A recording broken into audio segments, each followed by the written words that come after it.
orang tua, guru, seperti guru, orang tua murid ya, dan anak-anak atau masyarakat yang ada di sekitar lembaga tersebut.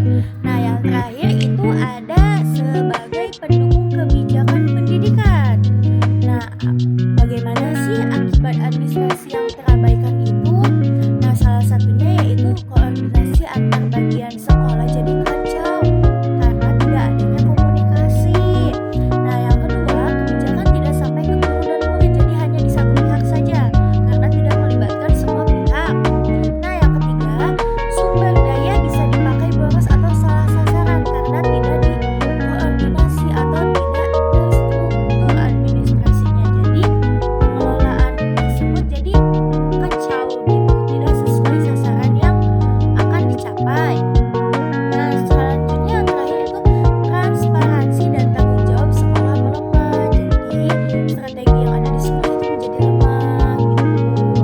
Nah, ruang lingkup administrasi pendidikan secara garis besarnya atau SDM-nya yaitu mencakup kurikulum, siswa, sarana prasarana, dana, dan hubungan dengan masyarakat seperti itu. Nah, bidang utamanya yaitu mencakup administrasi organisasi, administrasi kurikulum, administrasi peserta didik, administrasi pembiayaan, administrasi hubungan masyarakat.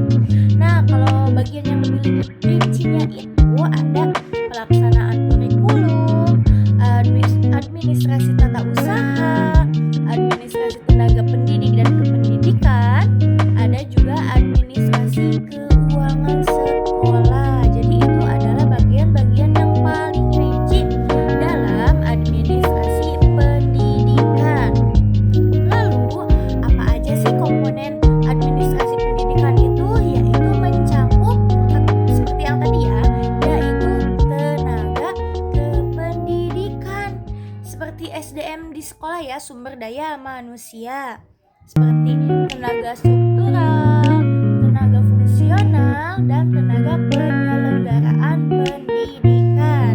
Nah, yang kedua itu administrasi komunikasi, menyangkut hubungan kerja sama antar manusia seperti kepala sekolah ke guru, guru ke orang tua murid gitu. Jadi saling berkesinambungan ya. Nah, syarat pentingnya yaitu pesan atau berita tersampaikan dengan jelas, tidak hanya di satu pihak saja ya.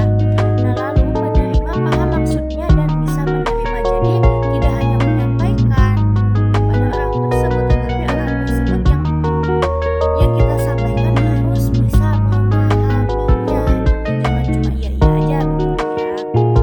Nah, yang ketiga itu ada administrasi personalia, yaitu tujuannya mengatur semua urusan kepegawaian di sekolah. Nah, tujuannya supaya guru dan staf bisa bekerja efisien dan efektif. Nah, yang keempat itu ada administrasi kurikulum. Nah, kepala sekolah harus memastikan program belajar berjalan dengan baik seperti membuat RPPH, STPPA, kayak tujuan pencapaian perkembangan anak itu seperti apa saja sih itu. Yaitu yang terakhir, kurikulum harus direncanakan, dijalankan, dan dievaluasikan karena tidak hanya dijalankan saja. Cuma kalau dijalankan saja tapi tidak ada perbaikan atau evaluasi ya. Nah, yang kelima itu ada administrasi sarana dan prasarana, yaitu seperti mengatur fasilitas seperti ruang, kelas, APE ya, alat peraga edukasi, atau seperti kayak media-medianya itu harus difasilitasi.